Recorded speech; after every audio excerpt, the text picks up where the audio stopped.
Tak. Jedeme do třetice, protože prostě Twitch mi to nechce dát asi zadarmo. Mám zase copyright na půlku té... na toho půlku proslovu, takže dělám to naposled, nedám tam ani znělku na konci, ani prostě na začátku. Střihnu to čistě takhle a nazdar, protože už jako mi docházejí nervy. Každopádně, hele, čete. Staly se nějaké věci v mém životě a jsem po rozchodu a hodně věcí se u mě změnilo.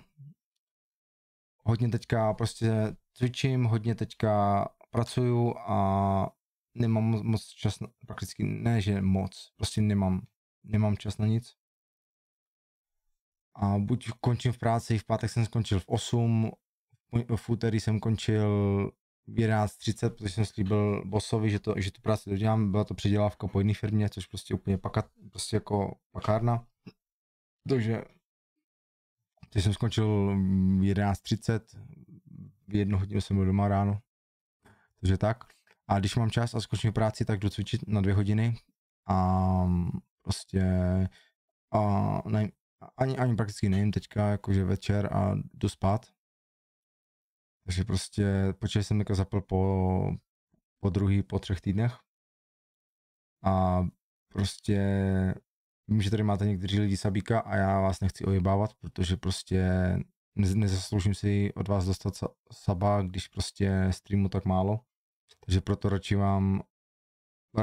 to dejte někomu do streamu, každý prostě víc a tohleto. Myslím si, že streamu 2 roky a za ty 2 roky prostě to šlo nahoru a dolů. Když jsem hrál DBDčko, tak jsem tam měl třeba 30 lidí. A začal jsem hrát prostě CS, který jsem ještě k tomu neuměl. Vlastně z 30 lidí tady byli 3 lidi. Ale zase jsem tu komunitu vytvořil a zase prostě přišli noví lidi. A já se držím pořád toho, dělej, co tě baví, nedělej na sílu toho, co tě nebaví. A pokud já teďka nemám chuť hrát hry, tak prostě já ty hry hrát nechci. Takže budu teďka prodávat skiny, chci si koupit auto. A budu teďka prodávat skiny, že jo, v CSku mám, dejme tomu, nějaký necelý 4 milion prostě ve skinech, tak to teďka prodám, bude se to hodit a... Jak to říct? Začal jsem cvičit prostě, minulý týden jsem byl 7krát ve fitku. Cvičím tak, jako jsem cvičil před covidem, že prostě chytil jsem zase ten drive a chci si ho držet, protože takhle báječně jsem se dlouho necítil.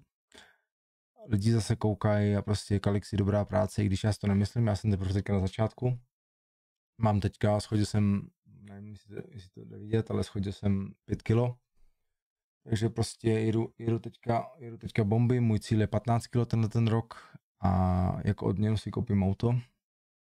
Nějaký pěkný a to je teďka ten, co se chci zaměřit. V práci mě teďka hodně velký kariérní postup, když všechno klapne. Tak bych mohl být crew leader. Takže na to se chci zaměřit, protože to jako, pokud dostanete přidáno třeba, dejme tomu 7-8 euro víc na hodinu, což jako už jsou kurva peníze, ahoj Pavi. Zdravím tě. Mám tady takový menší proslov, víš, to dělám po třetí, protože prostě Twitch mě vždycky mutne, protože se mu tam nelíbí nějaký copyright, takže to dělám po třetí a už mě to docela staré, ale prostě vy si to zasloužíte, abych vám prostě řekl tak, jak to je. Každopádně 2 roky streamování, bylo to strašně super a já jsem mám i pěkný soutěže, hráli jsme i prostě i o drahý skiny do CSK, prostě onu už prostě, co říkám, vždycky jsem se vám snažil dát maximum, co prostě to jsem mohl. A teď je čas prostě to maximum dát sám do sebe. Potřebuji se prostě, když to řeknu, psychicky zase srovnat, ne jako takhle, já to mám teďka všechno na salámu, ale já si potřebuji teďka dokázat nějaké věci sám pro sebe. Chci být zase, jak se říká, žralok mezi rybama. A prostě teďka tenhle ten rok jsem řekl, že prostě tenhle ten rok bude můj. A trošku to musím, jak se říká, pograndit a prostě chci si splnit nějaký góly, který jsem si dal a to je teďka pro mě priorita a streamování bohužel musí jít na vedlejší kolej.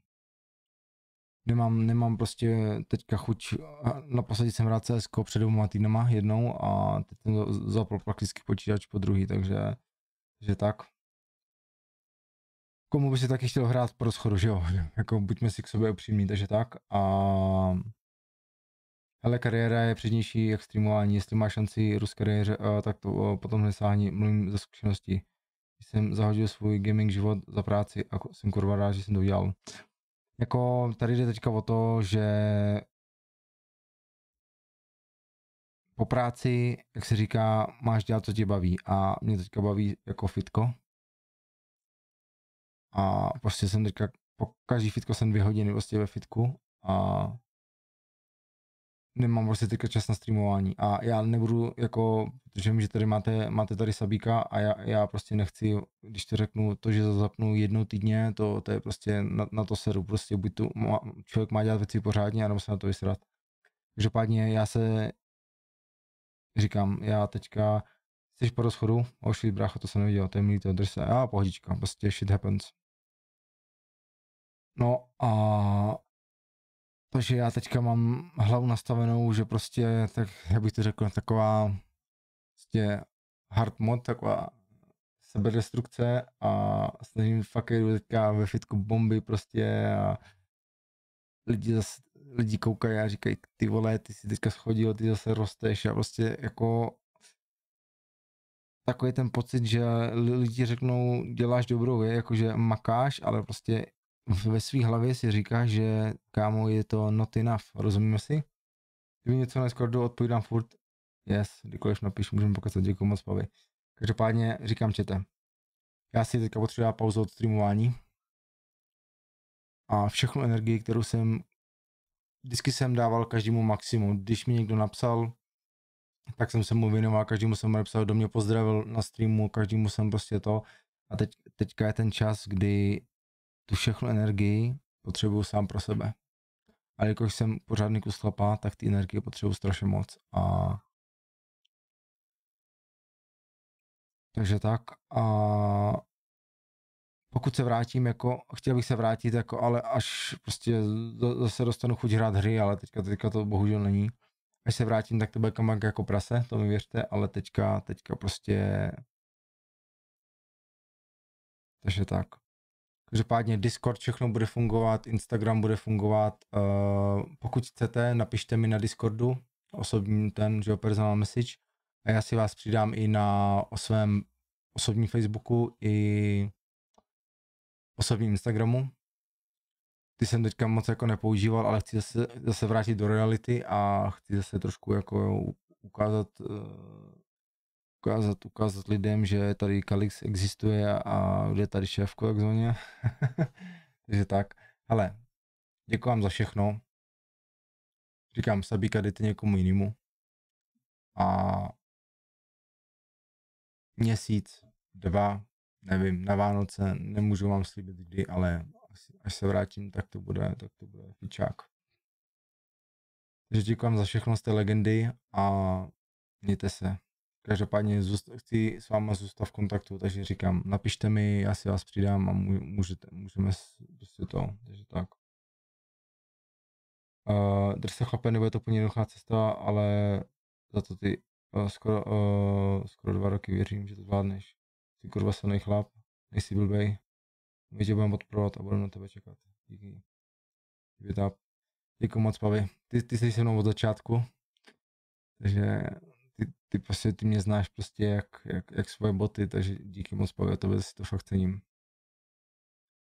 Takže každopádně říkám, mohl bych ten stream zapnout, ale prostě když nemám tu chuť, tak prostě nebudu dělat věci na sílu.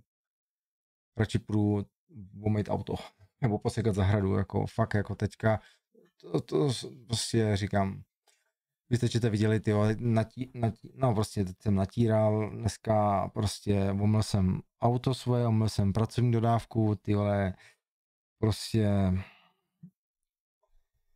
strašně dlouho jsem se chtěl kouknout na film Batman, kouknout všechny Batmany a nemám na to čas, čete. A já vám nekecám, včera jsem si pustil Batmana, jak máte ty jezdící schody, tak jsem zkoukal celýho Batmana, ty vole. Spal jsem asi ty vole 1 000 000 kalorií a tak jsem koukal na Batmana na telefonu ve fitku, vole, protože prostě není čas, no. Každopádně dělání věcí na sílu se nevyplácí. Dej tu energii do sebe rozvoje a vrť se jako šílený monstrum. Přesně tak. Díky, že tomu rozumíš, Pavi. Říkám, já se vrátím a budu možná i hubenější. Jako říkám, že ten můj plán je teďka 15 kg, tenhle ten rok. Na konci roku chci mít 15 kg, teď mám 5 kg dole. Chci si koupit teďka auto, mám prostě vyhlídl auto za 1 000 000, tak si chci teďka koupit auto prostě, protože vím, že si to zasloužím. A tak. Každopádně se uvidíme. Hele, mějte se, čus bus a dělejte, co vás baví. Serte na ostatní. Takže tak, ahoj, čus.